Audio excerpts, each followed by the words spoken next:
Welcome back to MPTV. On our panel tonight, we're discussing Gen Y. Will they ever be able to afford to get into the real estate market? Joining me, Kate Bakos from Empower Wealth, from the REIV, Robert LaRocca, and from Fletcher's Real Estate, Tim Fletcher. Now, Kate, you're in the business of helping people procure real estate. Yes. Gen Y, is there still an opportunity out there for them to get in early? Well, there's two answers to that question, Des. The first one is if Gen Ys do want to get into the housing market and live in a house themselves, they do have options. They just might not be able to buy straight into Hawthorn and have the calibre of house that their parents want. But the second answer is Gen Ys, we make the assumption that they do want that great Australian dream, and we're finding that there are quite a few that are willing to think creatively and not necessarily pursue the great Australian dream and maybe rent where they'd like to live and buy an investment property. And I guess, Robert, is that a case with, I guess there was a lot written about the fact Gen Ys, they didn't want to start like their parents with a small house and work up to a big house. They wanted the big McMansion straight away, which is what obviously causes a lot of mortgage stress and for a lot of people just the inability to get into the market. Look, it is an issue. I mean, if you look back a few years, people would start small and build up, and it's still a very good idea. You need to buy your first home, start small, build the equity, and that, in fact, funds your further purchases. It's what our parents probably did, and there's probably some sense to that as well. Start small, work your way up. One of our members would often say, buy your first home to get you started. Your second home is your dream home, not your first home.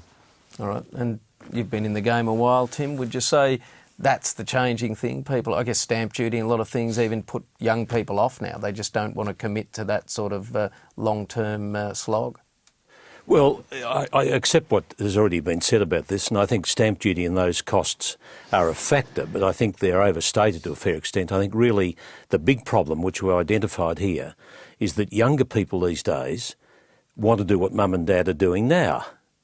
And unless you're very wealthy, you've inherited money, or you've got a mighty good job, you can't do that sort of thing. Yeah. So the answer really is to leverage into other properties. I think anyone... and it is a very personal decision. If people decide to rent, as you've identified, that's fine. But I think it's still an aspiration of most people to own their home. And if they start small, it might mean going out further, or it might mean finding there are plenty of options close to the city where you get pretty good capital growth on the whole, and it's been proven over the years. Buy a little apartment, a little flat. Keep it for a few years, and then leverage into something else, and gradually, work up the ladder. And if you can, keep the first one. If fortune comes your way, don't get rid of it. I guess also there's that option, Gen Y, they're staying at home longer, buy something, rent it, and just stay with mum and dad for a bit longer to build your war chest. I don't think whether mum and dads are too happy about it. It happens. It's happening anyway, so I guess that's maybe the... It's a nice idea, but you do want to get into your own home to start with. I think, the idea that all young people now just want to rent and buy an investment property is a bit of a misnomer. Just like the idea that, young people can't afford to buy property. They can. I mean, the bottom 25% of property of houses in Melbourne is priced under $400,000. That's not unaffordable. All right, so what about government grants, first homeowners, things like that? They tend to artificially inflate the price, so are they actually hindering what they're trying to do? Well, yes and no. I mean, people say they start to inflate the price, but actually, you look at a first home buyer, they're often competing against a second home buyer who's got the equity from their first purchase. The first home buyer doesn't have that. It's equally good to ask the question of a government why you should slug a second home buyer and first home buyer the same amount in tax. If we want first home buyers to get into the market, give them a hand. Why do they need to pay $20,000 or $30,000 in tax like a second home buyer does? I mean, that's actually doubling the amount of the deposit they've got to raise. It's not a good way to start off the market. It's why in some states, Victoria is an example, they actually discount stamp duty for first home buyers of all residential property. Unfortunately, other states, New South Wales is an example, they've cut that out now and it's only for new homes. All right, Kate, Gen Ys, do you get many Gen Ys coming to you wanting to buy investment properties? Yeah, I do. So I think the key to this discussion really is understanding what makes Gen Ys a little bit different. And I'm finding that the ones that are coming to me, obviously, they've already got their head around the investment property opportunity, and that might be because they live with mum and dad, and quite a few do, and they have managed to enjoy that lifestyle. Others might be happy to house share, and then you've got the others that are quite prepared to rent where they want to be. But I do have quite a few skilled up Gen Ys who have made that decision that they'd like to put their money into investing, and they think a bit differently to what we do. Is the media responsible? I guess there's so many articles saying Gen Y will never be able to own their own home. Is that sort of negativity a bad thing and sort of makes them think, well, that's it, if we can't afford our own home, we might as well not even try? Look, I think the media's got to account for a lot of things here. They do a wonderful job in many respects, but the trouble with the media is that they generalise all the time about what's happening, and you can't, with property, generalise. Nor can you be too specific, because if you did, you've got hundreds of categories you've got to look at. So the only way is to look at median prices and those sort of things and get an indication as to what's happening.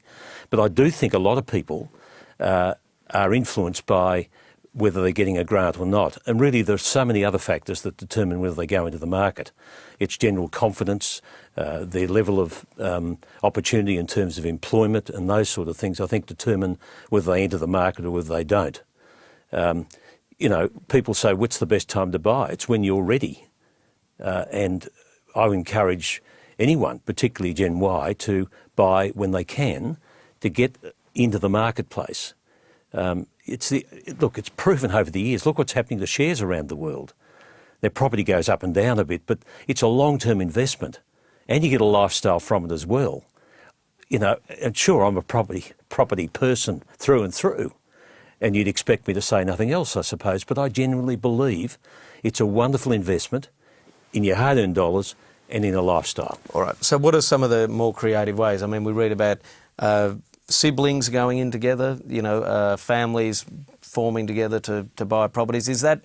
What are the important things to remember if you're doing that? Obviously, legally sorted out. Don't presume you'll always be best mates with your brother or sister. Buying with someone who, you know, you're not married to or in a long-term relationship with is a very difficult exercise. I mean, you know, yes, get legal assistance, but it's also about the relationship. If you're going to get into that, how do you get out? You know, don't go into purchasing a home with your friends unless you know at the start how you're going to get out. How are you going to split the outcome? What if one partner wants to get out before the others? It's a very complex arrangement. It is possible. People do it, but you've really got to think through the end at the start. And document it too. Oh, yes. Don't just have a verbal understanding about that. It'll work, but you're absolutely spot on. You've got to document it and cover all the possibilities in that relationship. Not a bad way to do it if you've got someone you're reasonably compatible with and you can stay compatible with, but life doesn't always go like that. Do you ever have clients come into you, Kate, and you think you're biting off more than you can chew? You know, you've got to advise them this isn't what you should be doing. And to Tim's point, look, I sometimes talk to younger buyers that might have lower cash flows, or they might not have the deposit that they ideally need for the property that they're going after. And so I'll talk to them about scaling down their expectations, going into something that they can afford, live in it and enjoy it for the now, and think of a way that you can hold that in the long term and buy something that doubles as a property that's suitable to live in and will stand as a good investment property down the track. Robert, do you think if you can't save a deposit for a house and the only way you can save it is you get a grant, should you be buying a house? No, not at all. I mean, a few years back, pre the GFC, there was the notion of 100, 105, 110% loans off a house. It's not a good way to go because you actually don't build equity. The whole point of the first home is to build that equity, get the foot in the door, put your deposit down. You do have to save it. That's hard work, but it pays off in the long run. You don't want to be going into that and owing everything to the bank because in the end you'll own nothing. All right. So work hard, consult people who know, like Kate and Tim, and you too, Robert. I wasn't going to leave you out of that. And don't buy at any cost. Just be prudent about it. Be prudent and save your money, and make sure you do your homework. Obviously, it always seems to come back to just doing your homework, Robert, doesn't it? It does, like a lot of things. Knowledge is power. We'll be back with more MPTV in just a moment.